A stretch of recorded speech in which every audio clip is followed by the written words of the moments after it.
Welcome to Natu Reads, an audio library of revolutionary texts.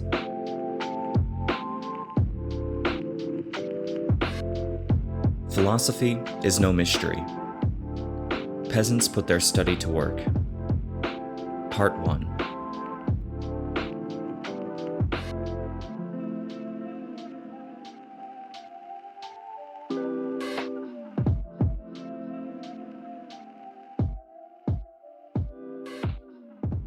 Editor's note. In recent years, there occurred in China an upsurge in the mass movement to study Chairman Mao's brilliant philosophic thinking. The broad masses of workers, peasants, and soldiers at the forefront of the upsurge study philosophy in the three great revolutionary movements of class struggle, the struggle for production, and scientific experiment. With philosophy as their sharp weapon, they untangle the knotty problems facing them, especially the problems arising in the course of the struggle between the two lines, the proletarian revolutionary line and the counter-revolutionary revisionist line, between socialism and capitalism. Our great leader Chairman Mao's call, quote, liberate philosophy from the confines of the philosopher's lecture rooms and textbooks and turn it into a sharp weapon in the hands of the masses, end quote, is becoming revolutionary reality. Why do workers, peasants, and soldiers study philosophy? How do they study, and what do they gain from their study? Answers to these questions will be found in these stories from Xinjiang Production Brigade in one of the people's communes in China's Zhejiang province. The experience of Xinjiang in studying philosophy proves beyond doubt that workers, peasants, and soldiers can master philosophy because they study in the struggle and for the struggle. Their study of philosophy is necessary for the three revolutionary movements and for proletarian dictatorship. Xinjiang's experience shows also that only by relating philosophic study with the problems arising in the three great revolutionary movements, especially in the course of the struggle between socialism and capitalism, can the study yield rich results.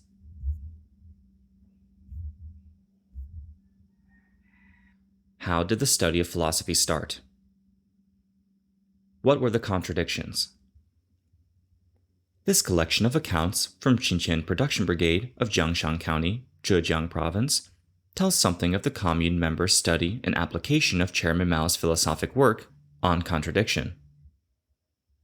As for contradictions, they do exist objectively, always and everywhere, and everyone has to deal with them every day. But to correctly understand the nature of contradictions and solve them, it is quite another thing. The Xinjiang Brigade is situated on the border between Zhejiang and Jiangxi provinces.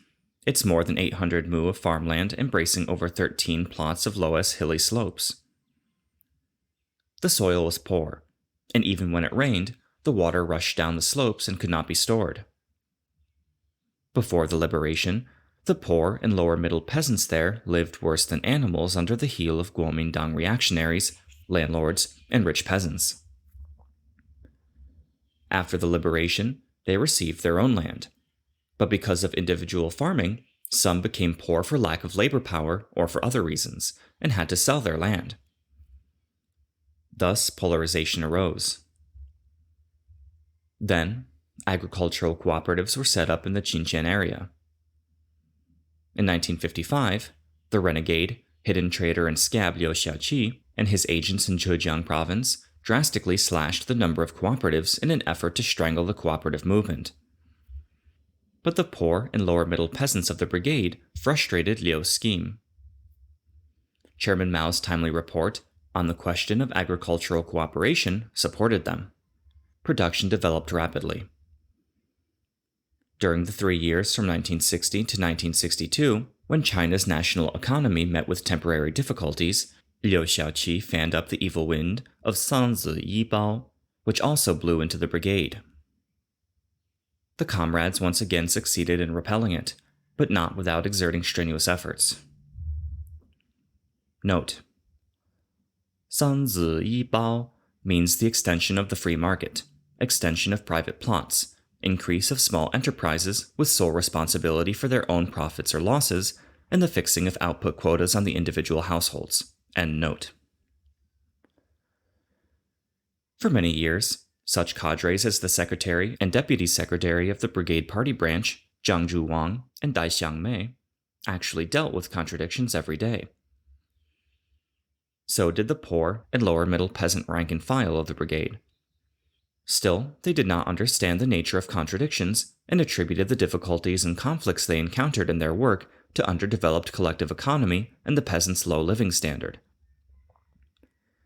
They thought the difficulties and contradictions would disappear in the future when they were better off. By 1963, the average grain yield of the brigade had increased from 300 jin per mu in the early years after liberation to 813 jin. The collective economy throve, and a number of the commune members had built new houses, while there was a great overall improvement of the peasants' livelihood. According to the above logic, the contradictions would naturally disappear, but they had not. Prosperity caused some in the brigade to slip backwards and stop revolutionizing their thinking. The idea that it doesn't pay to be a cadre arose in the minds of some cadres, who did not want to shoulder responsibilities. And some people thought that the brigade's production had reached its maximum. The comrades of the party branch were also faced with a number of vexing problems, one of which concerned the use of fish ponds. Every production team under the brigade has ponds, and the majority of the members held that the ponds should be used for collective fish breeding so as to strengthen the collective economy. But a few members with a spontaneous tendency towards capitalism disagreed, saying the ponds should be rented to individuals for private fish breeding. After repeated arguments, the leader of a production team finally accepted the latter proposal, and it seemed that the contradiction had vanished. During a dry spell in the summer of 1964, when the fresh green rice seedlings were beginning to turn yellow, the production team leader thought it would be best to irrigate the paddy fields with pond water. But a member engaged in private fish breeding said, quote, "Does it mean my fish fry will all die with the ponds drained?" End quote. Here was a contradiction. What was to be done? The team leader said, quote, "Let's discuss the matter. Shall we irrigate with pond water or not? We'll make a decision." End quote. Quote, "Of course we'll use the pond water. Can we let the fields dry up and bring a loss to the collective while the pond water stands idle? This is without rhyme or reason." End quote, the team members replied. When the plan for irrigation was put into action, the fish breeder was very irritated and said, quote, "You agreed to private fish raising at first. Now you drain the ponds for irrigation. The two decisions are contradictory." End quote. The team leader lost his temper and retorted, quote, "You yourselves are contradictory too." End quote. They debated the problem for a long time, but could not solve it. Then, they approached Comrade Jiang Zhuwang for his view. Several teams had the same contradiction, which became very sharp. Zhuwang and other comrades of the party branch felt only that it was wrong to let members work at private fish raising in ponds that belonged to the collective, but they lacked other arguments to convince the members concerned, and the problem remained unresolved. In the autumn of that year, the Four Cleanups movement was launched in the Qinqian Brigade. Note: refers to the socialist education movement to clean things up in the fields of politics, ideology, organization, and economy. End quote. Jiang Zhuwang and Dai Xiangmei greeted the movement as the solution to most of the contradictions in the brigade. However, the movement itself was full of contradictions and struggles.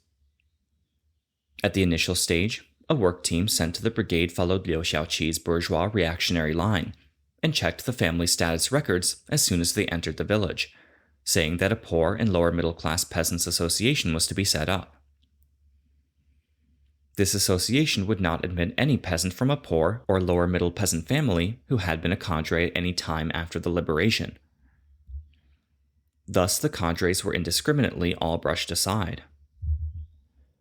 The work team trusted anyone who spoke against the cadres. The member who was engaged in private fish breeding raised his case before the work team. Taking this opportunity, some ex-landlords and rich peasants even tried to reverse the verdicts passed on them, and reactionary arrogance held sway. Instead of checking the ill wind, the work team nagged at the cadres, placing itself at odds with the party branch. Pointing to the cadres, one of the work teams said, quote, "The 4 cleans and the 4 uncleans form the principal contradiction of the rural areas at present. The focus of the contradiction is on you," end quote. These words jolted the comrades of the party branch. What was the principal contradiction and the focus of the contradiction? What were their contradictions after all? How were they to handle them? They resented that work team member's remarks. Heated discussion followed, but gave no result. What a heap of contradictions for Zhu Wang and his comrades to sort out. He recalled the departing words in 1959 of the Liberation Army men who had helped them consolidate the People's Commune and rectify the style of work. The Army men's words were, quote, "Study Chairman Mao's works and find answers from them whenever you come across problems," end quote. His mind cleared. Looking at his comrades confidently, he said, quote, "Contradictions everywhere. What kind of contradictions are they after all? Isn't there an article on contradiction by Chairman Mao? That will certainly solve our contradictions," end quote. That was when the comrades of the party branch began to study on contradiction. A tortuous course. It was not plain sailing for the comrades of the party branch to study and apply Chairman Mao's philosophic works. Their course was full of twists and turns. How should they study? This was their first question. They began by reading through the article paragraph by paragraph, much as students in school might, without stressing how the specific problems at hand were to be solved. Every evening, sitting around the party branch secretary Zhang Zhuwang, the party members listened while he read out on contradiction. Though Zhang had only a few years of schooling, it was a little more than his comrades' average education. This was the first time he had read a philosophic essay. Many of the words were unfamiliar, and he stumbled along, while the listeners felt dizzy. What was philosophy after all? What was contradiction? They read for several evenings, but still could not understand. Though the philosophic study had yielded no results, word of it got about, and the class enemy, feeling that the party members' study of philosophy was not in their interest, began blasting the party cadres. Quote, "Humph, clodhoppers wanting to study philosophy. It's as ridiculous as a cat teaching tigers to climb a tree. And these are blind tigers at that," end quote.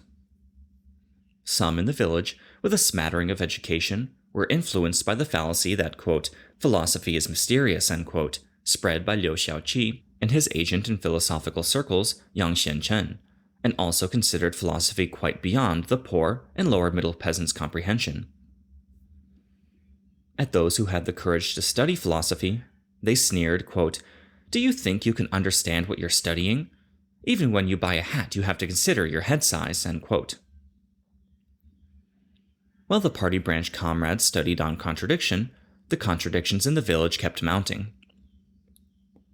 A member of the 11th production team had sold his fish fry during the fight against the drought.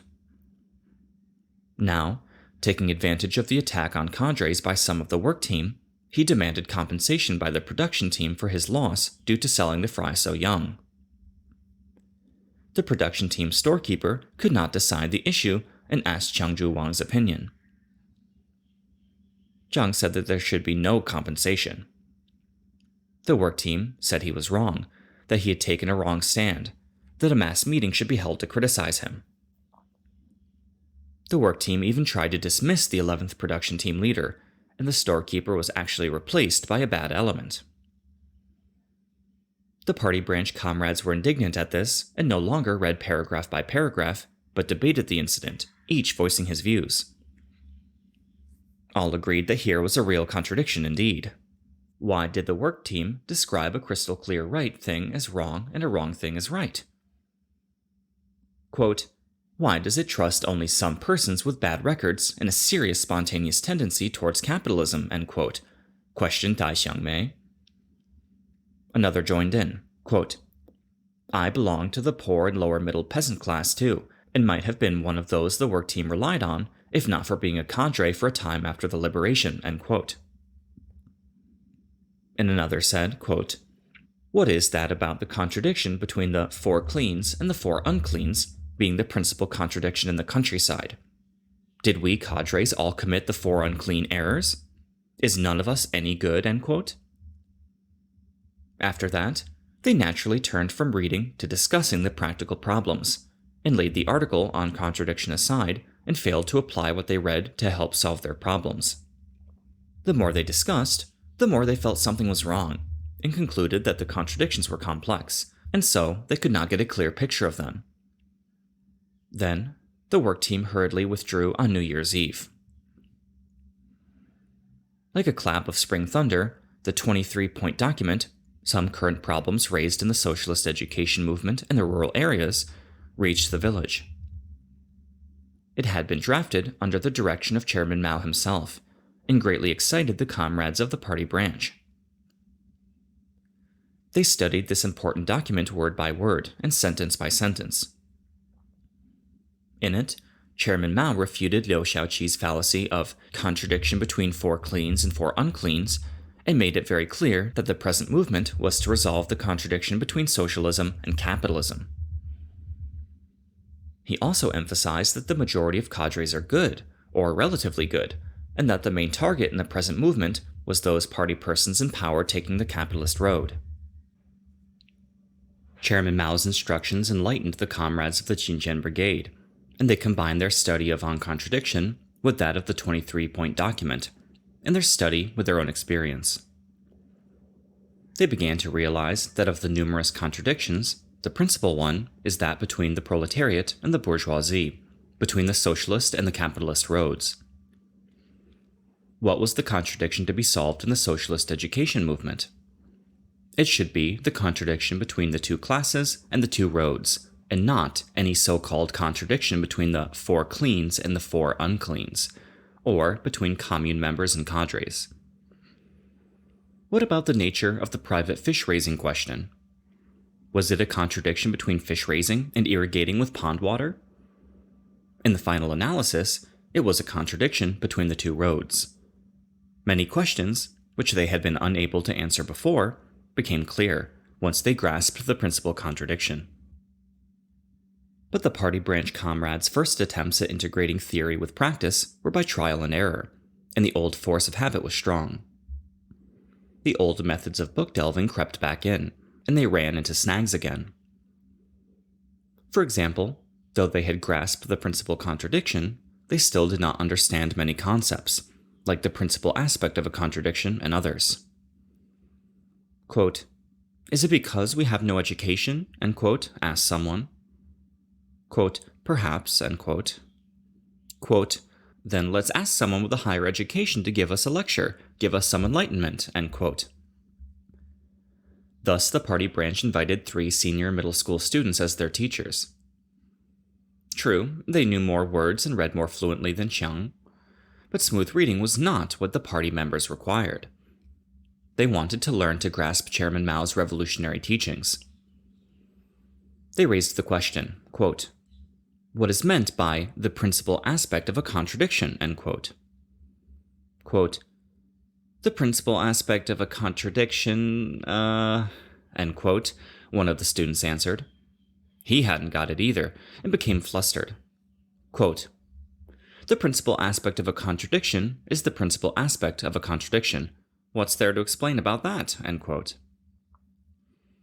By this time, some of those in the study class lost heart and said, quote, let's give up. So many difficulties in our study of philosophy. It's enough for us farmers to know how to farm, end quote. But the old poor peasant Chang Cheng Liang had stronger determination, and said, quote, we studied Chairman Mao's articles Serve the People, in memory of Norman Bethune, and the foolish old man who removed the mountains, and got a lot out of it. Why can't we study on contradiction? It depends on the way we study it, end quote. Others in the study class discussed the question and said, quote, we studied those 3 articles well because we applied what we studied in solving the problems that faced us. This experience is also useful in studying philosophy. We study philosophy because we have problems, but when we turn to books, we put the problems aside. Therefore, we should study what relates to our specific problems and apply what we study to solve them." End quote.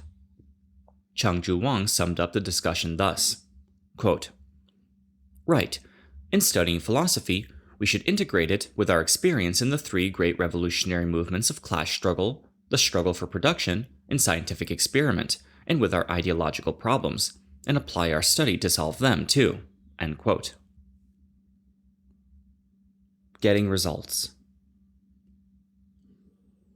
After going back and forth several times between study and application, the party branch comrades got a better idea of what was meant by applying study to specific problems. Next was to determine what their specific problems were. They placed two questions on the table. One, the idea that, quote, "it doesn't pay to be a cadre," end quote, and the other that, quote, "production has reached its maximum," end quote. Animated discussion followed, Chang-Ju Wang leading off. Quote, "Taking ourselves as example, we used to say that our livelihood was not quite ideal, and that made our work difficult. Now that we're better off, we still say the same. What's more, we said it doesn't pay to be a cadre. What contradiction does this notion reflect?" End quote. The comrades discussed why they were always blaming their livelihood. Why did they always think that they were losing out to be cadres? It was selfish ideas, they said, for during the early years of the liberation and agrarian reform, they were all very enthusiastic despite the hard life.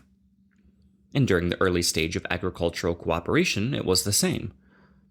They firmly took the socialist road because they had suffered the bitterness of individual farming, and they held meetings, rain or shine. But now that their livelihood was better, the idea of losing out to be a cadre occurred to them. When meetings ran a little over the closing hour, some grumbled, felt tired, and that it was too much for them. What was the real reason for this? Why did they think more of personal interests and feel it a loss to them to be cadres when they were well off? What had they really lost? A contradiction was there indeed, and it was selfish ideas that gave rise to the contradiction. They realized that it was a reflection of the struggle in their minds between the two roads, and happened when a person did not view himself from the standpoint of one dividing into two.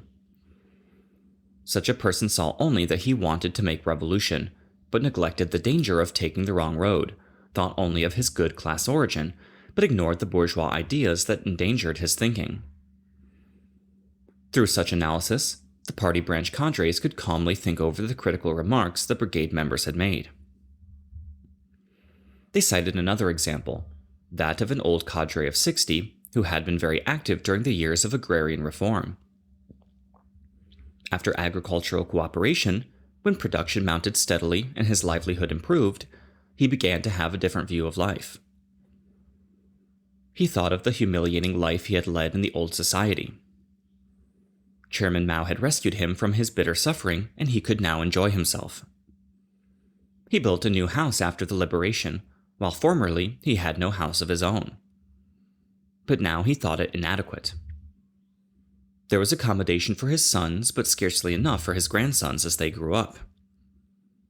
Every day he strolled around his house, looking for space where additional rooms could be built for his grandsons. And so his self-concern grew.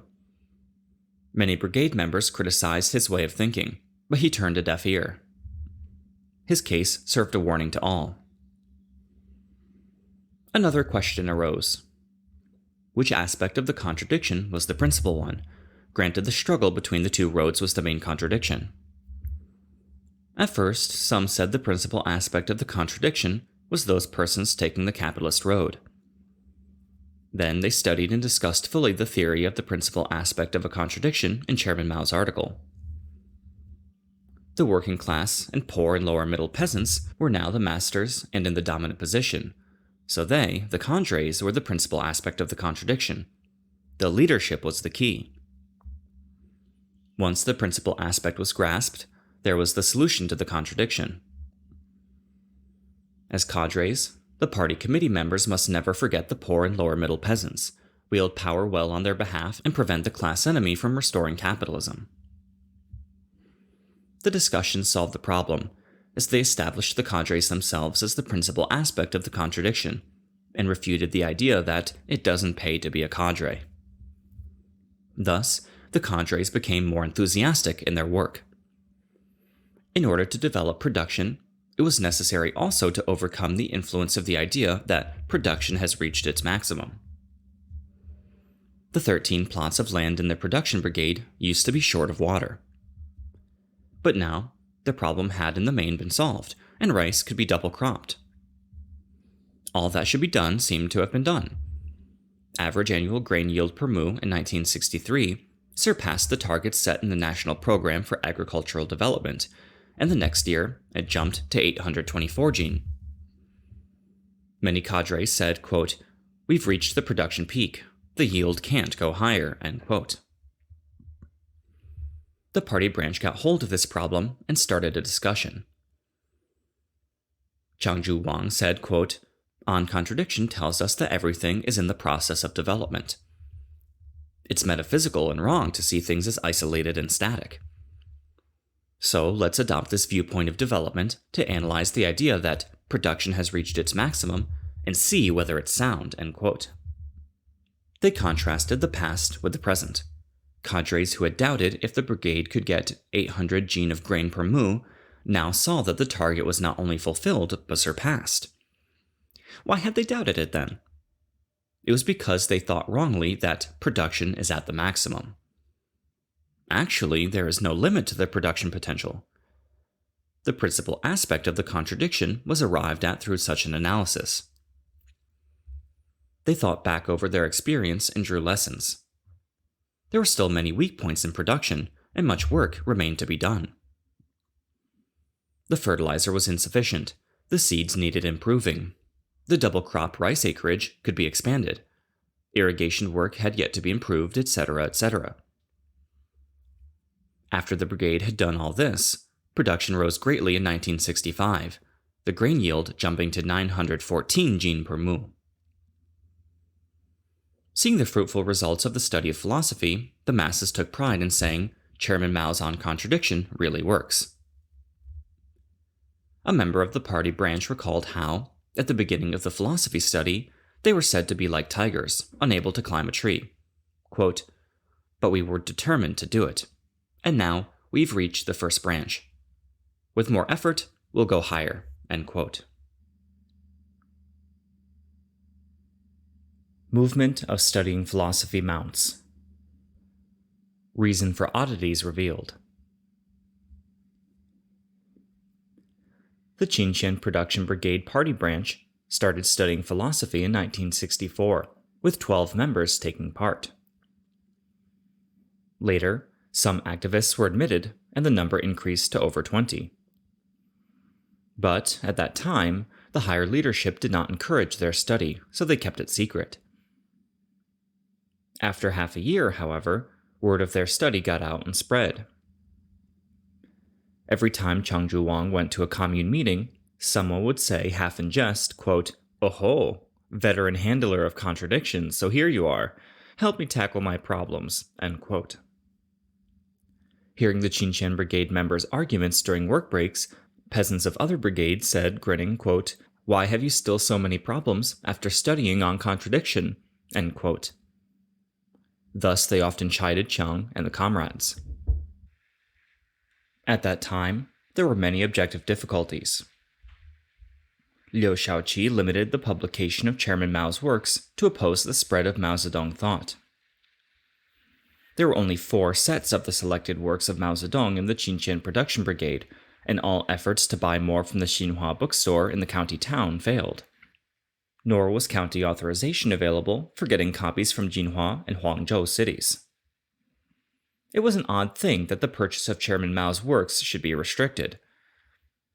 But that's not all. Party member Chang Chengliang had toiled for the landlords 29 years in the old society and had profound proletarian feelings for Chairman Mao. Though he was illiterate, he was determined to study philosophy. He lost 3 nights' sleep trying to fathom the meaning of 1 divides into 2. With the help of Changju Wang, Zhang Chongyang had begun reviewing his thinking and work in the light of one dividing into two. He thought, when China suffered temporary economic difficulties between 1960 and 1962, I lost much of my concern for the collective interest. I hoed my private plot energetically, but on the collective land, it was another thing. I hoed with two kinds of energy, one for the collective and the other for myself. Aren't these in contradiction? It reflected the struggle in my mind between the two roads and the two ways of thinking. From then on, Zhang Chongyang always tried to be first in fighting self and criticizing revisionism, always putting the collective interest first. The poor and lower middle peasants said he studied well, and elected him to represent the Poor and Lower Middle Peasants Association at a province-level meeting.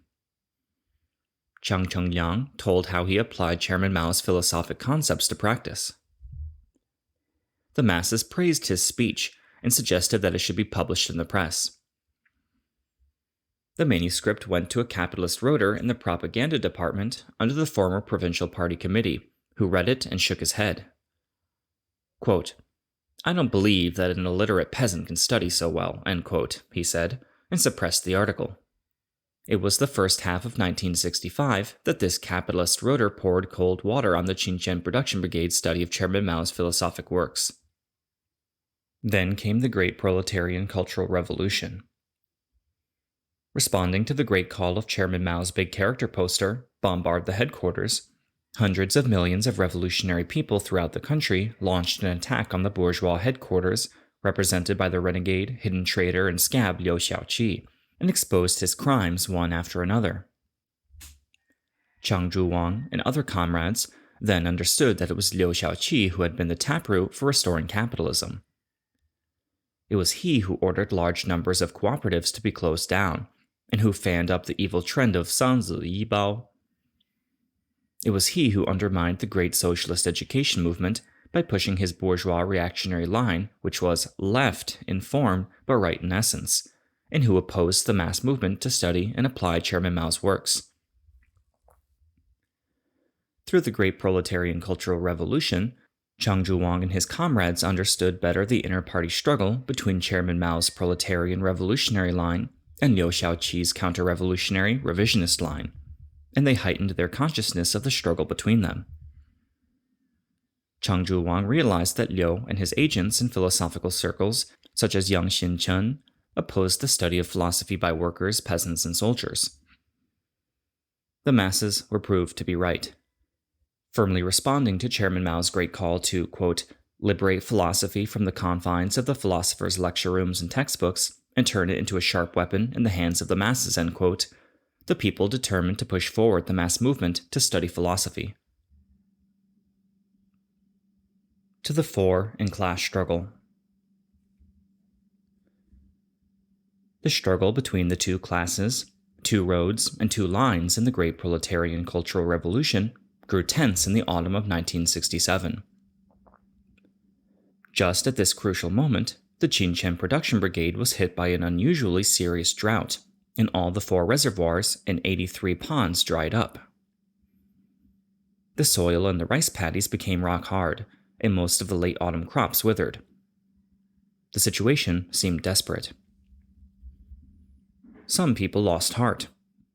Quote, we're done for, end quote, they wailed. Quote, even oxen won't eat fodder like that. How about us? End quote. Others said, quote, we have lost the autumn crop, and there is no hope to sow winter wheat on such hard soil. What will we eat next year? End quote. Some young people felt helpless in the face of these difficulties. Some wanted to go out to relatives or friends for help, while most of the old people intended to wait for state relief. A handful of class enemies thought their chance had come, and they stepped out to fan up dissatisfaction. They spread it about that though the rice had withered, the people were not dead. They should use their wits to find a way out. These fellows started speculating and profiteering. Besides, they huddled together to gamble. Some went so far as to reverse the correct decisions passed on them. Underestimating the masses, they thought the people would be helpless before the natural calamity. and since cadres had been criticized and brushed aside, they thought that they were free to, quote, fish in troubled waters, end quote. Facing these contradictions, Chang Zhuwang thought, quote, the rice is dying from drought, but the people are still alive. We must arm the masses with Chairman Mao's philosophic thinking and fight against the handful of class enemies. We must overcome the natural disaster by relying on our own efforts, end quote. The light burned late in the Jinchen Brigade, as the brigade leading members were having a meeting. Sitting around a table, Chang Zhuwang, Dai Xiangmei, Chang Faliang, and other comrades were studying Chairman Mao's works. They had all received some criticism during the Great Proletarian Cultural Revolution, and some had just criticized themselves before the masses. They were becoming stronger, and closed their ranks further in the times of trial. Now, they were analyzing the current ideas emerging in the brigade, and came to the conclusion that, varying as these ideas were, all essentially reflected the struggle between the two lines. Chang Zhuwang observed that the ordinary brigade members had not yet started studying philosophy, though the party branch had started in 1964. What the cadres understood was not necessarily understood by the masses. At the same time, the cadres lacked a lot of knowledge that the masses had. The cadres would not achieve anything if they divorced themselves from the masses in their study. We must now grasp the key questions in the struggle between the two lines, which concern everyone at present, and carry on an extensive study and debate. This would propagate Chairman Mao's philosophic thinking among the masses and stimulate the study of Chairman Mao's philosophic works. The leading body discussed and decided that attention should center on the principal contradiction. To combat the natural disaster, there must first be struggle against the class enemies. The people must be armed with Chairman Mao's philosophic thinking, so that correct views take root among the cadres and masses on main and side trends, good things and bad, mind and matter, and strengthen their determination to rely on their own efforts, work hard, defy difficulties, and win victories. The party members and the leadership must come to the fore in the sharp struggle between the two lines.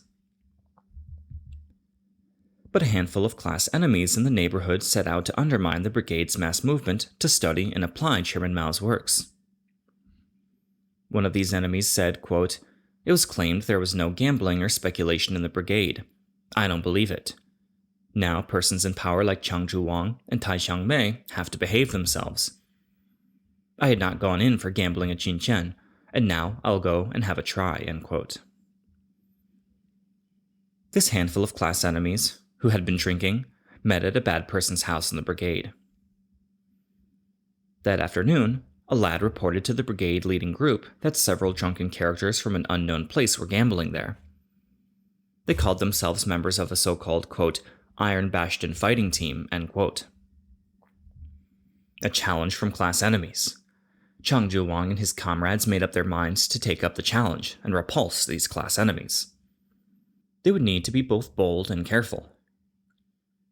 In the light of Chairman Mao's teaching on investigation and study, Zhuwang sent some brigade members to check on the situation. What kind of people were these anyway? The members went and took a look and recognized the drunken gamblers at once. Quote, one is supposed to be under surveillance by a people's commune, end quote, announced one who was doing the checking. Quote, I know that fellow, end quote, said another. Quote, he's a known speculator in a village more than 10 li away, end quote. Thus, the pack of gamblers were identified for what they were. The brigade leaders called on the masses to surround the house, and 6 shady characters were brought out, and a struggle meeting was held on the spot. Sweating under the scrutiny of the masses, this handful of class enemies confessed to their criminal activities of corruption, theft, and speculation. But the class enemies did not give in. Frightened by the blow the Jinchen peasant masses had dealt them, they changed to secret activities. They spread rumors about how strong they were in numbers, and that they were going to wipe out the Jinchen brigade and do away with Chang Zhuwang. Zhuwang's wife was worried at this threat. But the masses of the poor and lower middle peasants said to her, quote, don't worry, we'll all stand by him, end quote. Chang realized that the fight against the enemy took precedence over the fight against nature, and that he must fight self before fighting the enemy. This was to be a severe test. He must put daring above all else, and fight the enemy resolutely. The leading group organized a propaganda team to expose the enemy's schemes by propagating Chairman Mao's teachings on class struggle.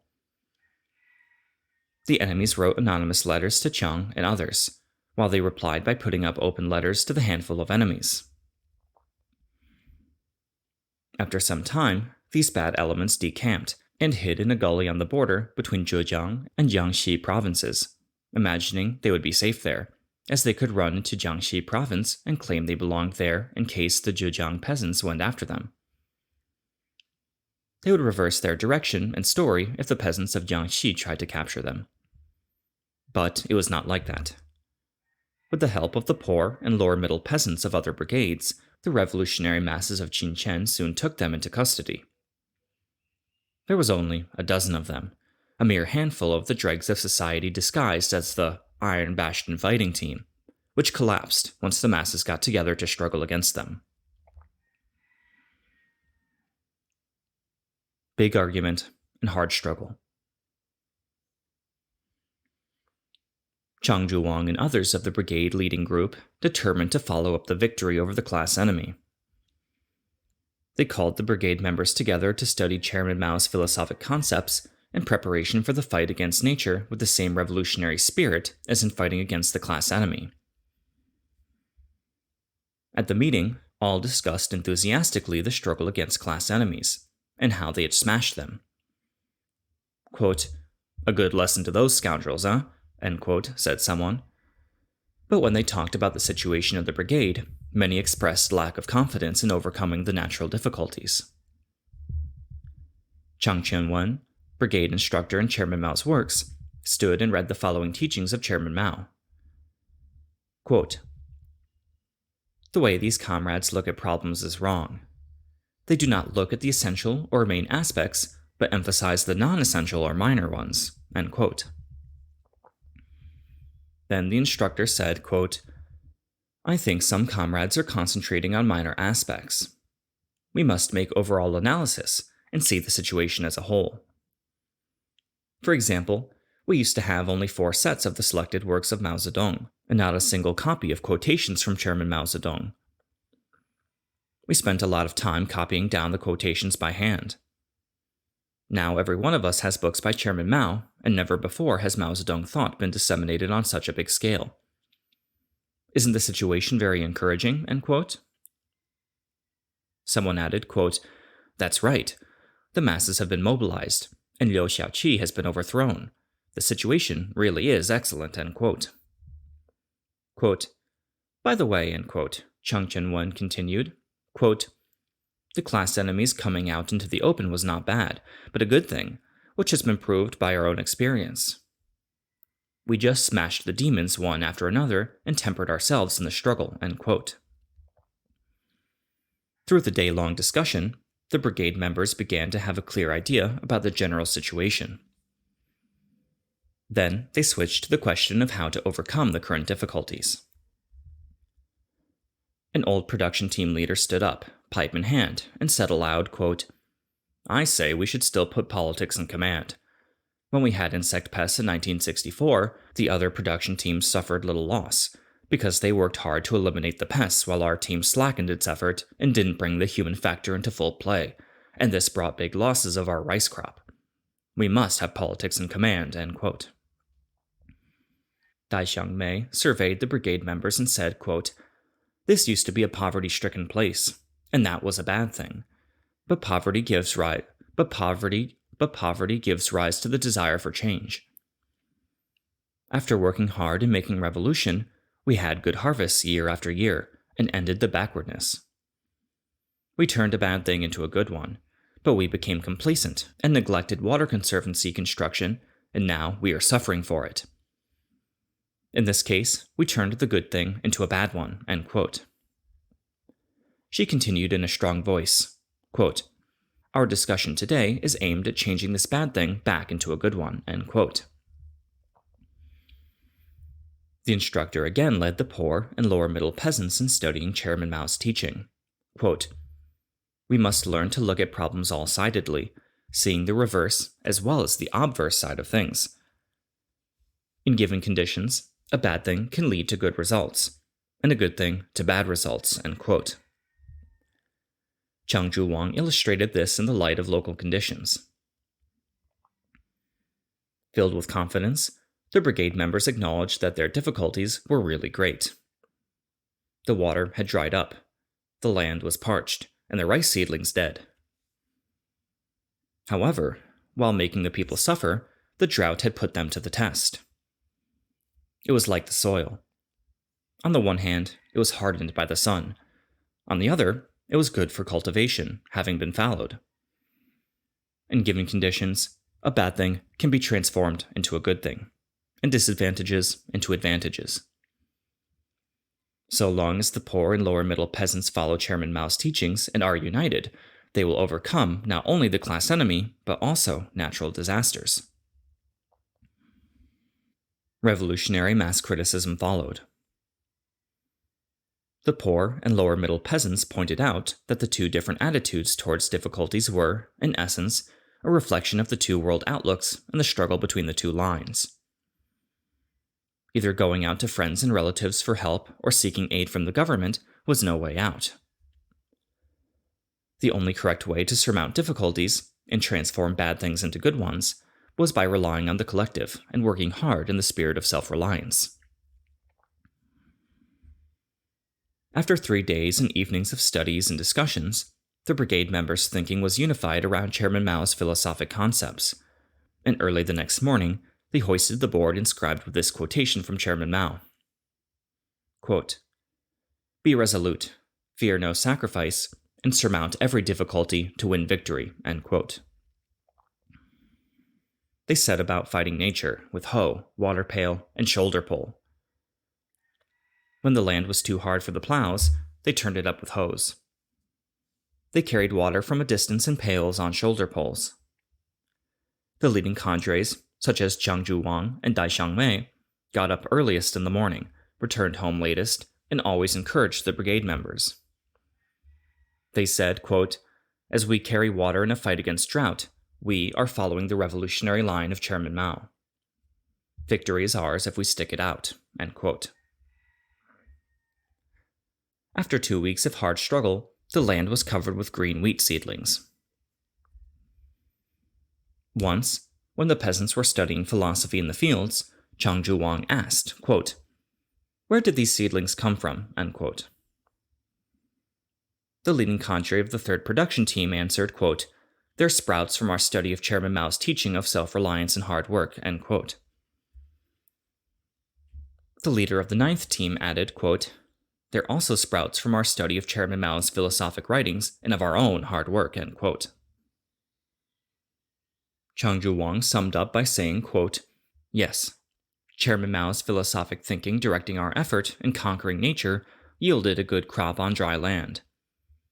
This is just what Chairman Mao teaches, quote, from matter to consciousness and then back to matter." End quote. Once Mao Zedong thought arms our minds, it results in a tremendous material force." End quote. Quote, "Oh, so this is what is called from consciousness to matter," end quote, the peasants realized. Many of them had heard it before, but they had not really understood it. Now, they recognized it through the crop they planted and their efforts to fight nature. In the course of the struggle between the two lines in combating drought, the poor and lower middle peasants came to grasp such philosophic concepts as the major aspect and the minor aspect of a thing, good and bad things changing place, from matter to consciousness and back to matter. A new upsurge of the mass movement for studying philosophy was developing in depth. We have the spiritual atomic bomb. In the winter of 1967, the Brigade Party branch decided the Shuneng Reservoir should be enlarged.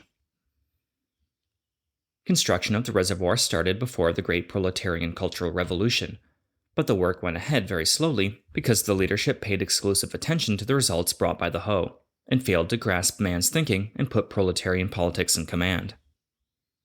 What's more, it tried to speed up the work by putting pay in command. Therefore, a lot of disputes arose around the payment of work points on the construction site. After 7 winters, the reservoir had a capacity of only 80,000 cubic meters. The Brigade Party Branch Committee members studied Chairman Mao's philosophic thinking and summed up their positive and negative experience. They saw that the Ho and man's thinking are opposites, and that man is the principal aspect of the contradiction. The Ho is wielded by man, so in order to make the Ho work well, it is necessary to grasp man's thinking first. Only by using Mao Zedong thought to educate people can the Ho be fully used. After a joint discussion, the party branch committee members, cadres and masses, decided that in rebuilding the reservoir, they would put proletarian politics in command and ideological work first. They decided to turn the construction site into a battlefield for revolutionary mass criticism and a classroom for the study of Chairman Mao's works. It was very cold that winter, but the construction site was bubbling with activity. More than 200 men and women brigade members gathered to criticize the counter-revolutionary revisionist line of the renegade, hidden traitor, and scab Liu Xiaoqi, his hogwash put pay in command and material incentives. After fostering the concept of farming for the revolution, the brigade members voluntarily started work at 6:30 instead of at 8 in the morning. During work breaks, they gathered together and sang revolutionary songs. One day, a comrade from a neighboring village was amazed by the scene as he passed by. He asked in astonishment, quote, "Your brigade was hit by such a serious drought, but you people are working with such energy. How's that?" End quote. A young peasant answered proudly, quote, "We have the spiritual atomic bomb. That is, we are armed with Mao Zedong thought." End quote. Dialectics enabled the peasants to conquer nature. They took only 40 days to complete 140,000 cubic meters of earthwork originally scheduled to take 2 months. This topped the total done in the previous 7 years by a wide margin. The hard labor of the winter of 1967 brought rich results the next year. Then another dry spell of more than 100 days hit. The grain yield per mu came to 994 jin that drought year. Recalling their experiences, the poor and lower middle peasants of the brigade often say, quote, "Our brigade began to study philosophy in the struggle between the two lines, and brought about a new upsurge in the mass movement for the study. The sharper the struggle between the two lines, the more we saw the effect of philosophy, our keen weapon. If we peasants study philosophy in the light of the problems everyone is concerned about in the struggle between the two lines, we can understand it quickly and apply it well, just like dry soil absorbing raindrops."